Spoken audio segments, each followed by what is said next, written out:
शिव गुरु की चरणों की प्रणाम, मैया भवानी की चरणों की प्रणाम, हरिंदर भैया की चरणों की प्रणाम, लीलम दीदी की चरणों की प्रणाम, कथा सुनने वाला सारे गुरु भाई बहन के चरणों की प्रणाम।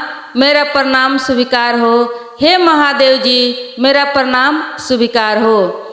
आई गुरु भाई बहन बहुत बढ़िया एगो कथा सुनाओ तानी, जौना कथा में सुने के मिली यदि आदमी कितनो गरीब होखे लेकिन अपना ईमानदारी से चलता, ईमानदारी पूर्वक अपन काम करता, तो ओकरा जीवन में कैसे सफलता मिलेला आ कैसे ईश्वर के दया आ कृपा मिलेला। यही के संबंध में एगो गरीब लकड़हारा के कहानी बा। बहुत बढ़िया एक कहानी से कुछ सीखे के मिली, ताई ध्यान से कथा के सुनी। एगो गांव में बहुत पुराना समय के बात हो। एगो गांव में एगो लकड़ी काट के बेचे वाला लकड़हारा रहत रहलन। उ लकड़हारा बहुत ज़्यादा गरीब रहलन। उनका संपत्ति के नाम में एगो टांगी बस रहे, दोसर कुछ ना रहे। वो टांगी के सहारा से वो अपन परिवार के गुजर करत रहलन। वो टांगी लेके जंगल में जास आ वही से लकड़ी काट के लेके आवा सब बेच के वो अपना परिवार के पोसत रहलन, जियावत रहलन। वो टांगी के सिवाय वो लकड़हारा के कुछ संपत्ति ना रहे। एगो टूटल फूटल घर रहे और उनकर परिवार रहे। तो देखें बहुत ईमानदार रहलन, बहुत नेक दिल के आदमी रहलन। भले गरीब रहलन लेकिन वो धर्म के साथ में चलत रहलन, धर्म के लेके वो अपन काम करस। एक दिन के बात हो कि वो लकड़हारा जंगल में गइल बड़न लकड़ी काटे। जब गइलन लकड़ी काटे तो एगो गाछ पर चढ़ के वो लकड़ी काटत रहलन। जैसे ही लकड़ी काटत रहलन तैसे ही उनका हाथ से टांगी गिर गइल आ गिर के नीचा एगो पोखरी रहे। वो पोखरी के भीतर उनकर टांगी चल गइल। अब जब टांगी उनकर गिर के पानी के भीतर चल गइल तब गाछ पर से उतर के अपन टांगी निकाले के कोशिश कैलन, लेकिन वो पोखरा जौन रहे बहुत गहीर रहे। वो टांगी निकालल संभव ना रहे। अब वो बैठ के निराधार होके लगलन वही जा रोए।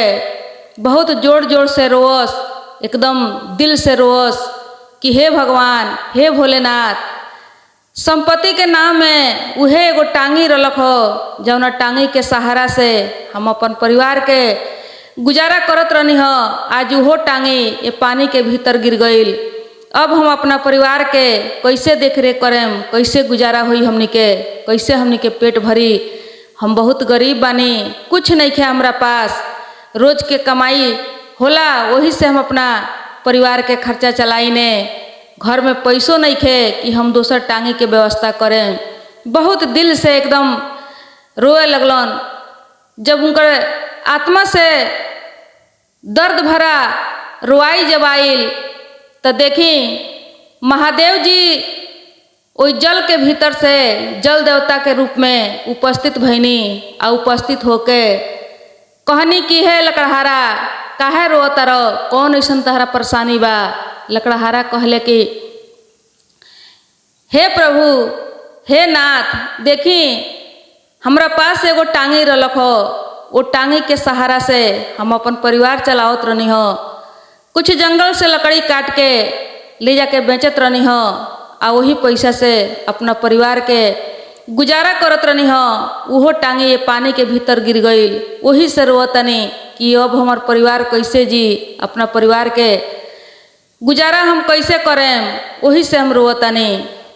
अब इतना बात उ जल देवता सुननी तो उ जल देवता पानी के भीतर गईनी। अब पानी के भीतर से एगो बहुत सुंदर सोना के टांगी लेके बाहर आईनी आ देखौनी कि देखो है ये तोहर टांगी हो, चिन्हाओ तनी।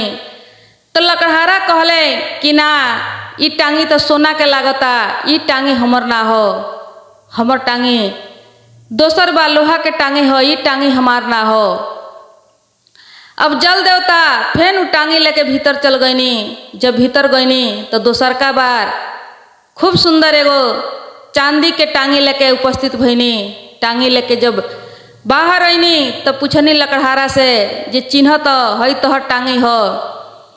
अब वो टांगी देखले लकड़हारा तो कहले कि ना हे प्रभु हे नाथ इहो टांगी हमर ना हो, ई टांगी लागत कि चांदी के हई हमर ना हुए। अब जल देवता फिर वो टांगी लेके पानी में डुबकी मरनी। डुबकी मरला के बाद में लोहा के जौन लकड़हारा के टांगी रहे उहे टांगी लेके बाहर अइनी। बाहर जैसे अइनी तैसे उ लकड़हारा अपन टांगी देख के खुश हो गइलन, प्रसन्न हो गइलन, खुशी खुशी कहलन कि हे प्रभु हे नाथ बहुत बहुत राउर धन्यवाद बा, हमर टांगी रउआ ले आ देहनी, इहे हमर टांगी हो। अब हमर टांगी मिल गइल, अब हमर सब चिंता टेंशन दूर हो गइल, हे प्रभु बहुत बहुत राउर धन्यवाद बा। अब जल देवता उ लोहा के टांगी जौन रहे उनका के बढ़ा देहनी। अब प्रणाम कह के गोड़ ला के लकड़हारा जब आगे बढ़े लगलन तब जल देवता उनका के फिर बोलौनी। अब बुला के कहनी कि सुनो तोहर जौन ईमानदारी बा वो ईमानदारी से हम बहुत ज़्यादा प्रसन्न बानी, खुश बानी। एगो गरीब हो के भी तोहरा सोना देख के चांदी देख के मन में लालच ना भइल हो। तोहर ईमान जौन बा ईमान के तो बहुत पक्का बाड़ो, तोहरा ईमान से हम प्रसन्न बानी, खुश बानी। हई तू तीनों टांगी लेके जा, सोना चांदी गिफ्ट दे देहनी। कहनी कि ये हमारा तरफ से एगो भेंट बा तोहरा ईमान के ऊपर, ये तीनों टांगी लेके तू अपना घरे चल जा। वो अब खुशी होके तीनों टांगी लेके बड़ा खुश होके लकड़हारा बड़ा प्रसन्न भइलन आ चल दहलन घरे। जाके सीधा साधा रहलन, उनका मन में छल कपट ना रहे। जाके गांव में सब लोग के बता दहलन ई बात। अब सब लोग के जब सुनौलन तो गांव में एगो औरी लकड़हारा रहत रहलन। कहलन कि चल तनी हमहू बिहान अपन टांगी गिरा देम और ऐसे ही रोएम बिलाप करेम तो हमरो सोना चांदी के टांगी मिली। अब बिहान भइले उ चल गइलन वही गाछ के नीचा, वही गाछ पर लकड़ी काटे। आ लकड़ी काट के लकड़ी काटे लगलन आ जानबूझ के अपन टांगी जौन बा वो पानी के भीतर गिरा दहलन। आ गिरा के उतर के लगलन रोए बिलाप करे। फिर जल देवता बाहर अइनी। जब बाहर अइनी तो पूछनी का समस्या बा, काहे रोता रह। कहले कि एगो टांगी रहलक हो, परिवार के सहारा रहल टांगी, उहो टांगी आज पानी के भीतर गिर गइल, वही से हम रोतनी। अब जल देवता भीतर गइनी पानी के भीतर। अब पानी के भीतर जाके आ एगो सोना के टांगी लेके अइनी। कहनी कि देखो हई चिन्ह तोहर टांगी हो। लकड़हारा देखते कहले कि हाँ इहे हमर टांगी हो, दे दिया हमर टांगी मिल गइल, हमर चिंता दूर हो गइल। जल देवता कहनी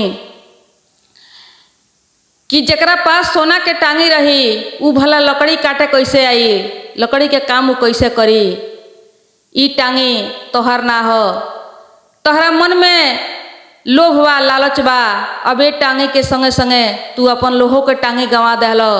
कह के उ पानी में डुबकी मार दहनी। कहनी कि लोभी आदमी के लालची आदमी के लालच के फेर में पड़ के आपन संपत्ति भी गुमावे के पड़ जाला।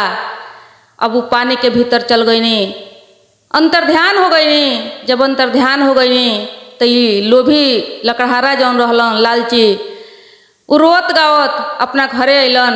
अपना घरे आके अपना करनी पर उनका बड़ा पछताव भइल कि सोना के चक्कर में हम अपन लोहा के टांगी भी गंवा दहनी, लालच के परिणाम हमरा मिल गइल।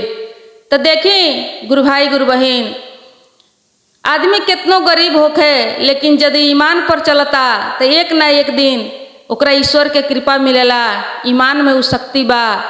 ईमान धर्म हो, धर्म से जे चलता, ईमान से जे चलता ओकरा एक दिन कोनो ना कोनो रूप से ईश्वर के दया मिल जाला और ओकरा सब चीज़ पूरा हो जाला, सब खुशी मिल जाला।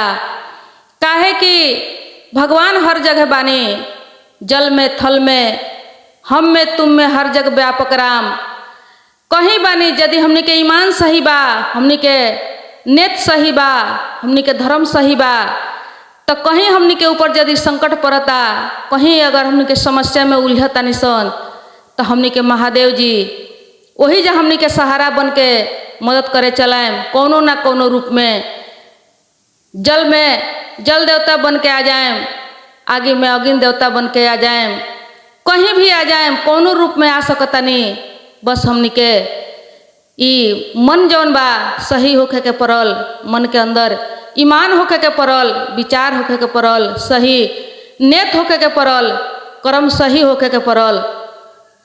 गलती काम भी कर्म में हो, सही काम भी कर्म में हो, लेकिन कर्म में छनौट बा, सही के परिणाम सही मिलेला, गलत के परिणाम गलत मिलेला। तो उसे हमनी के सही कर्म करे के चाही, अपना ईमान पर रहे के चाही। आ कहीं भी रही अपना सही कर्म पर यदि बाने तो हमनी के कोनो भी परेशानी में ज़्यादा देर तक हमनी के उलझे के ना पड़ी, फंसे के ना पड़ी। परेशानी तो अबे करी, दुख अबे करी, लेकिन ज़्यादा देर तक ना रही। हमनी के महादेव जी हमनी के साथ बानी। कहीं घर ना कहीं भी हमनी के रहल जाई तो हमनी के समस्या का हल हो जाई, सब समस्या हमनी के दूर हो जाई। तो हमनी के अपना महादेव जी पर विश्वास कइला, अपना ईमान पर, अपना धर्म पर, अपना कर्म पर हमनी के ध्यान दे के चल जाओ आ 3 सूत्र के पालन करल जाओ। 3 सूत्र के पालन में बहुत शक्ति बा। नमः शिवाय के जाप कइल जाओ, अपना गुरु के मन में बसौले रहल जाओ। हर हर महादेव।